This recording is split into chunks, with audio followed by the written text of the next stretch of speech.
ಇವತ್ತು ನಾನೊಂದು ಸ್ವಲ್ಪ ಮಾತಾಡೋಕ್ಕೆ ಹೊರಟಿರೋದು ನಮ್ಮ ವರುಣ್ ಆರಾಧ್ಯ ಅವ್ರ ಬಗ್ಗೆ.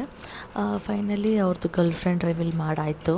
ನಾನು ಲಾಸ್ಟ್ ವಿಡಿಯೋದಲ್ಲಿ ಹೇಳ್ದಂಗೆ ಅವ್ರದ್ದು ಗರ್ಲ್ ಫ್ರೆಂಡ್ ಏನು ಸ್ಯಾಮ್ ಸಮೀರ್ ಅವ್ರದ್ದು ಅಷ್ಟು ಏನು ಕ್ಯೂರಿಯಾಸಿಟಿ ಆಗಿರಲಿಲ್ಲ. ಆಲ್ರೆಡಿ ಜಾಲತಾಣಗಳಲ್ಲಿ ಹರಿದಾಡ್ತಾ ಇತ್ತು, ನಮಗೆಲ್ಲ ಅದು ಗೊತ್ತೇ ಇದೆ. ಬಟ್ ನಮ್ಮ ವರುಣ್ ಆರಾಧ್ಯ ಅವ್ರು ತುಂಬ ಸ್ಪೀಡಲ್ಲಿದ್ದಾರೆ. ಅವರು ಗರ್ಲ್ ಫ್ರೆಂಡ್ ರಿವೀಲ್ ಮಾಡಿದ್ದು ಆಲ್ರೆಡಿ ಮಾತುಕತೆ ಎಂಗೇಜ್ಮೆಂಟ್ ಥರ ಆಗೋಯಿತು. ಇನ್ನು ಮದುವೆನೂ ಎಷ್ಟು ಬೇಗ ಇಟ್ಕೊತಾರೋ ಗೊತ್ತಿಲ್ಲ.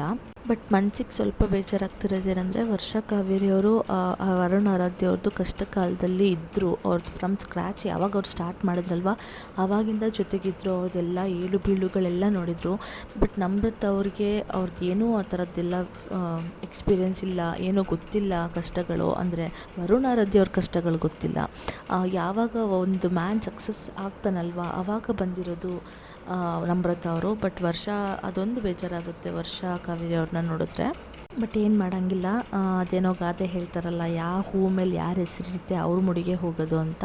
ಸೊ ಫೈನಲಿ ವರುಣ್ ಆರಾಧ್ಯ ಅವ್ರ ಹಣೆಯಲ್ಲಿ ನಮ್ರತ ಅವ್ರು ಬರ್ತಿತ್ತು, ನಮ್ರತ ಅವ್ರ ಹಣೆಯಲ್ಲಿ ವರುಣ್ ಆರಾಧ್ಯ ಅವ್ರು ಬರ್ತಿದ್ರೆ ಯಾರೇನೂ ತಪ್ಸೋಕ್ಕಾಗಲ್ಲ.